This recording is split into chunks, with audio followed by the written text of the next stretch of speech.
These are the heroes and demigods of modern capitalist mythology. We tell and retell their biographies while venerating their awe-inspiring works. If there is such a thing as winning the game of life, most people would say, this is it. Our media is fairly obsessed with entrepreneurs. Whether it's Shark Tank inventors, celebrity restaurateurs, merch-hawking vloggers, or makeup tutorial moguls, we're bombarded with messages that suggest that entrepreneurship is the only path to real wealth and fulfillment. Everyone feels the pressure to quit the day job, reach for the stars, and be your own boss. But, as any successful entrepreneur will tell you, it's not for everyone. The autonomy and independence can be fulfilling, but you'll probably be working longer hours for less money, at least at first. And having a great product or visionary artistic talent is just one small element. Whether you want to be a freelance graphic designer, an Instagram influencer, or the inventor of a squirrel-shocking bird feeder, oh, it's a thing, look it up. Most of your time will be taken up with new tasks and duties that you may or may not find enjoyable. So before you quit your 9-to-5, let us show you some of the many hats you'll have to wear if you want to be your own boss.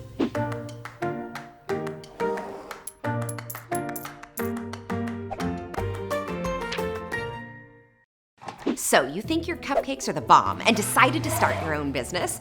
Congratulations, you're not just a baker anymore, now you're a CFO. Cash is the lifeblood of any business, and no matter how much people like your product, if you're not balancing revenue and expenses correctly, your biz will bleed out. The two main skills a CFO needs are budgeting and accounting. Budgeting is deciding how to spend your money to get the most bang for your bucks. It means being realistic about what you have to work with and eliminating waste whenever possible. If you've never kept a personal home budget, you might want to start one to get some practice. Accounting is minding your business's financial records, which includes tracking your income and costs, estimating your quarterly taxes, and maybe even payroll. You'll probably have to learn an accounting program like QuickBooks, or maybe hire a bookkeeper to lighten the load. But most entrepreneurs will tell you that you'll always have to be involved. No one will care about these numbers as much as you do. In addition to being CFO, you are also now the head of your company's human resources department. That means you're in charge of hiring, firing, training, delegating tasks and responsibilities, as well as figuring out payroll and benefits for your staff. What's that? You don't have a staff yet? Yes, you do. Yourself. Leaving a salaried position means finding your own health insurance, selecting your own retirement plan, and picking up the slack for payroll taxes that you used to split with your employer. When it is time to bring on employees, finding talented and dedicated people and keeping them happy is essential. Many entrepreneurs credit their success with being able to attract and retain employees smarter than themselves. There are lots of awesome books and podcasts on assembling and managing teams, and we'll make sure to share our favorites in the doobly-doo. As a supervisor, you're not just a manager of people, but also of time. Time is money, as they say, and making sure that neither you nor your employees are wasting it is crucial. Our friend Chelsea over at The Financial Diet wanted to give her 2 cents on the biggest lessons she's learned when it comes to managing time. So here's what I did wrong when I first made the jump to being an entrepreneur. I tried to force a normal schedule. It made me feel like I was working harder if I forced myself to work into that 9-to-5, even if that wasn't when I was getting my best work done. I would save the easy little things for last, because often when I didn't have a fixed timeline throughout my day, that meant just pushing off the tasks that I didn't really want to do and felt like I could do later. And the third thing I did wrong was forcing myself to have bigger chunks of offline time, essentially taking weekends and vacations as the time when I would totally unplug. And this is how I fixed them. Instead of forcing myself to fit into a 9-to-5, I leaned into the times that I did my best work. And in many cases, for me, being a night owl, that meant getting work done at night when my brain was thinking its best.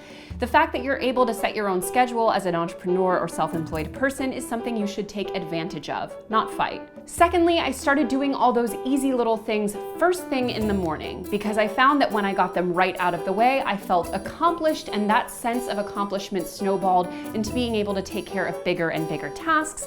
And plus, all that little easy stuff didn't keep falling to the bottom or get kicked down to the never slot on my to-do list. And lastly, I started spacing out my offline time, giving myself dedicated chunks even throughout my day where I was away from my computer and specifically forcing myself yourself not to work.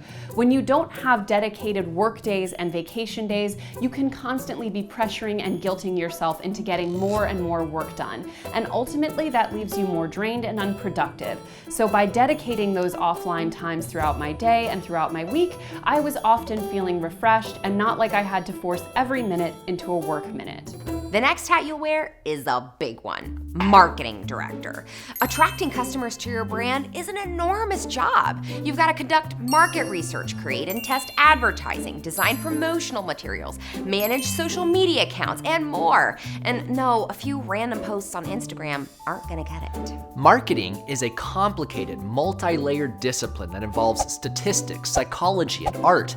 If you're lucky enough to afford it, you can hire a specialist to help you, though many small business owners have to figure this out on their own at first. Luckily, there are plenty of free resources, like this episode on market research we did a few weeks ago. For many new entrepreneurs, the hardest realization about marketing is that the job is never done. Even if your product is a stone cold hit, you will always have to keep reminding people about it. Even Coca-Cola still advertises. Once your head of marketing has attracted a bunch of potential customers, it's time for your salesperson to seal the deal. That's you again. If marketing is your public image, sales is your personal relationship with customers. Being a good salesperson doesn't come by intuition, but by honing and practicing skills, like active listening or networking effectively in a room full of strangers. You'll also need to learn how to roll with rejection without taking it personally, and how to create a repeatable step-by-step process that nurtures potential customers all the way from initial interest to the sale and beyond. And finally, there's also— Wait, finally? There's so much we haven't talked about. There's logistics, customer service, legal, not to mention the hard to nail down soft skills like keeping yourself motivated and dealing with irregular income. I know, but while we don't want them to have rose-colored glasses, we don't want to totally scare them off. Honestly, so much of this can and will come with time and experience if you have the fortitude and patience. And if this doesn't sound like it's for you, that's okay. For many people, having a solid day job that they enjoy can be more fulfilling and less stressful than wearing all these hats at once. And that's our 2 cents. Thanks to Chelsea for contributing to this episode. For more fresh takes on personal finance, you can subscribe to The Financial Diet on YouTube. If you've started your own business, what was the best piece of advice you received? Be sure to share it with us in the comments.